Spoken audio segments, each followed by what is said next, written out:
Hi, welcome to the Standard Newsroom. I'm Karena Walter, and I'm here with St. Catharines Mayor Walter Sendzik for our monthly chat with the mayor. Welcome. And I think this is going to be the last one until after the summer. It is. So we better make it a good one. Okay, well, we've got lots to discuss, starting with, I guess, the big story today, which is that Niagara Regional Police Chief Jeff McGuire has announced he's retiring.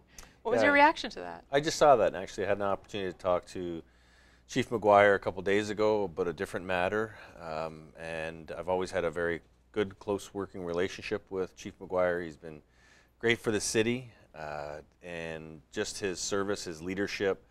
He is arguably one of the best police chiefs in Canada, and when you look at his track record, his impact in the Association of the Chief of Police in Ontario, he is a bright light, and it's going to be hard to fill his shoes. How much interaction does the mayor have with the police chief or with the police in general? Well, we talk on a fairly regular basis, and it all depends on issues that are facing our community. So if there's issues where it requires the police attention, it'll be a phone call from myself to the police chief to have that discussion. Or we've been working on the Compassionate City project, and the chief has been active in learning more about it and how the Niagara Regional Police fit into that Compassionate City. So the work that we did in Centennial Park was a direct result of helping work with the police chief so that we can find not just the resources, but a different model to help with the folks that are in the Centennial Park area. So he was a breath of fresh air when it comes to leadership in Niagara. Well, a lot has happened since you were here last. We had some new movement on some developments in St. Catharines. Right. Fortress in Port Dalhousie put in an application for their project, yep. And Bay Shore has moved ahead with some plans yep. for a small parking lot. And I guess the question that a lot of people have is about Queenston Street and the former hospital site and what's happening with that. We actually received a question from Karena School, the elementary school, right, asking, Mr. Mayor, what is the current plan for the former St. Catharines General Hospital site on Queenston Street? Is there a timeline for demolition and construction? Great question, and for those who don't know where Karena is, right across the street from the Queenston, the old General Hospital. So it's a fitting question because what we do there will have an impact on the school itself in terms of the kind of residences that are developed there. And so we're working closely with the new owner who's had ownership of the site for the last number of months, and the demolition permit has been submitted to the City of St. Catharines. So they're just reviewing, the city staff are just reviewing the demolition permit. Once it's been cleared to go, the company, I believe it's Budget Demolition, they've already staged the area, so they've already got fencing up. They will start the process of taking the buildings down.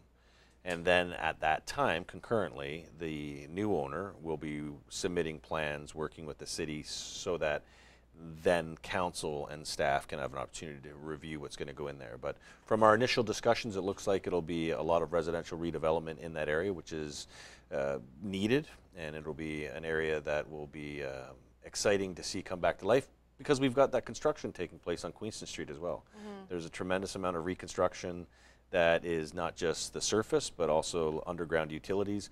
Once that's all complete, that is going to be a beautiful street that takes you right into the downtown, and it's going to be a pretty special area.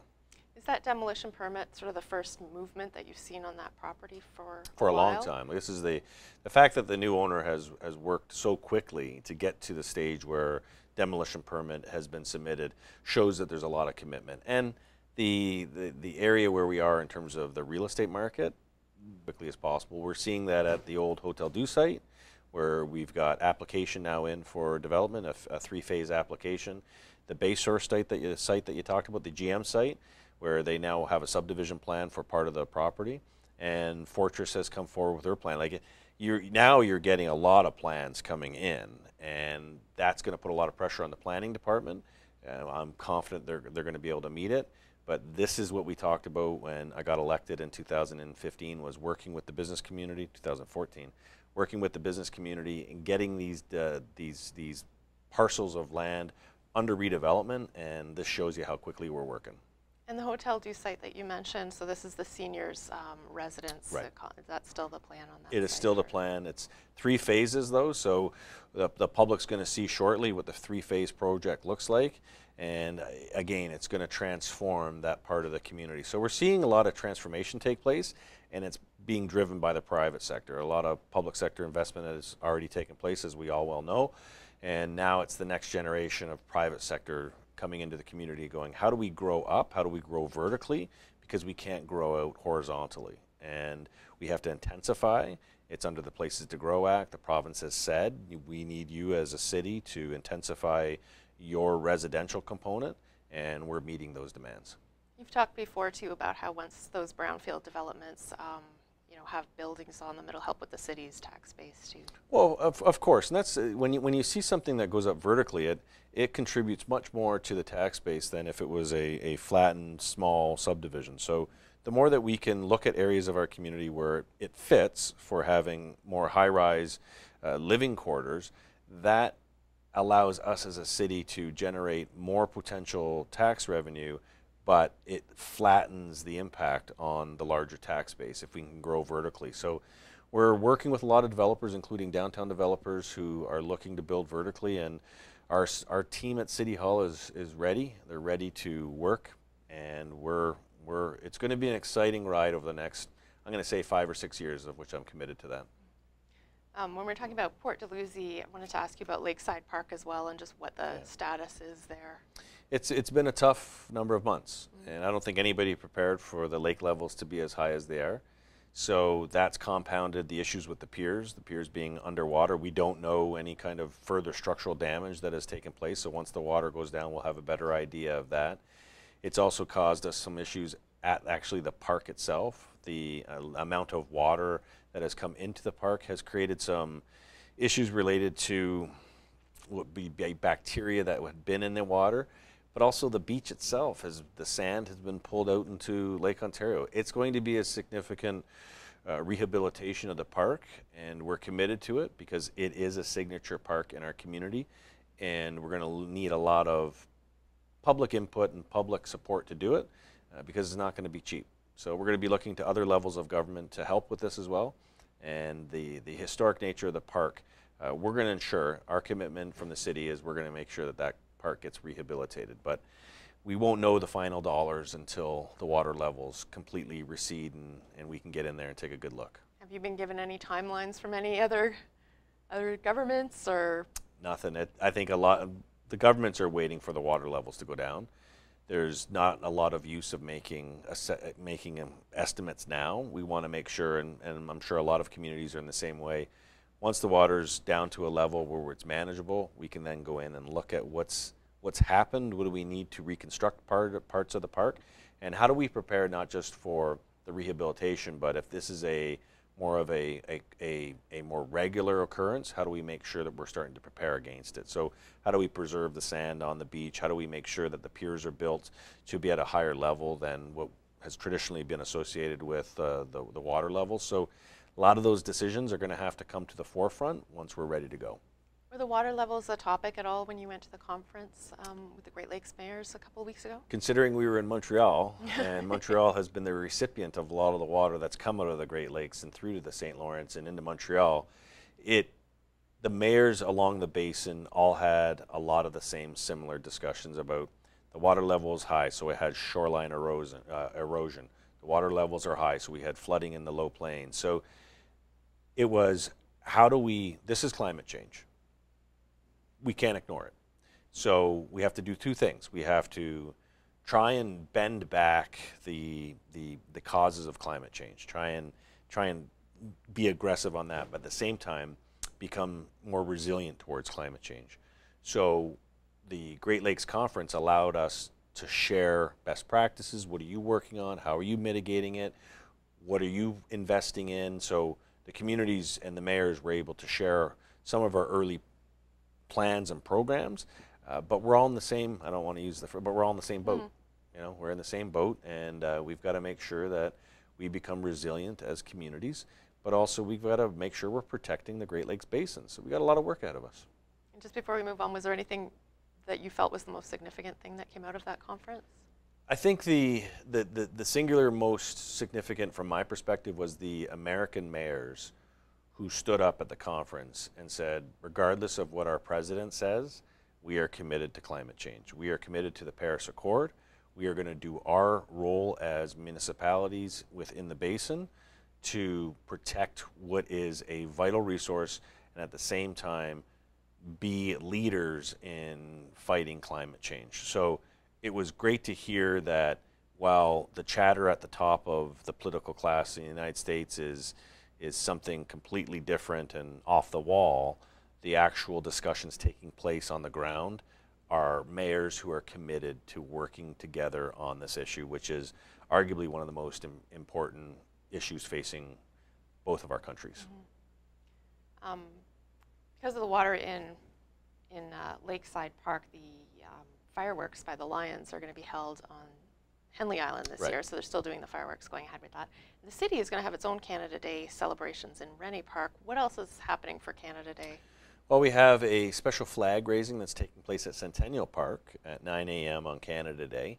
It'll be a small celebration. We have a flag post there, and we're going to be unfurling a Canadian flag. There will be a singing of O Canada, and that'll commemorate the 50 years of the opening of the park.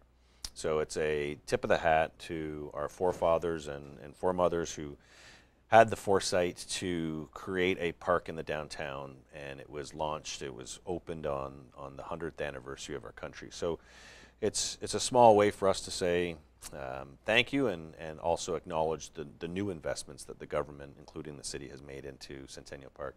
And then it's Rennie Park from 12 until 4. The museum, the St. Catharines Museum at Lock 3, has some great Canada Day Festival plans that are harkening back to the days of old Canada, which is fun to see.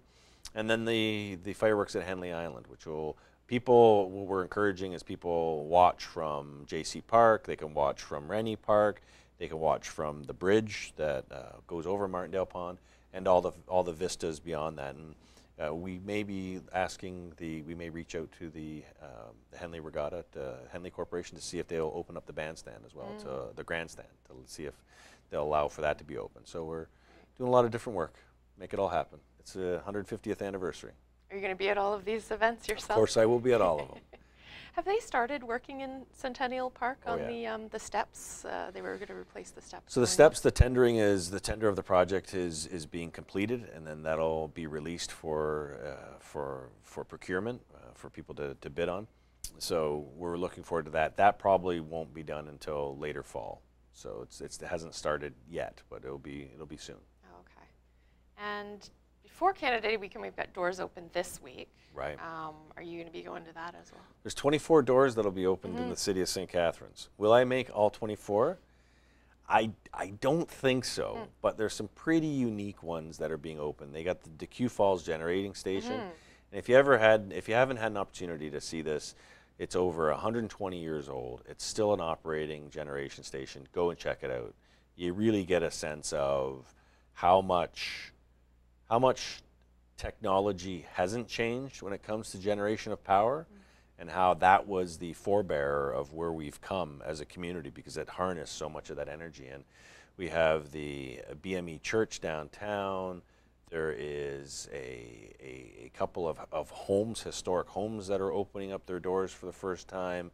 But we have 24 places, and that's, when you knit it all together, it's the history of where we've come as a city and how it fits into the fabric of Canada's 150.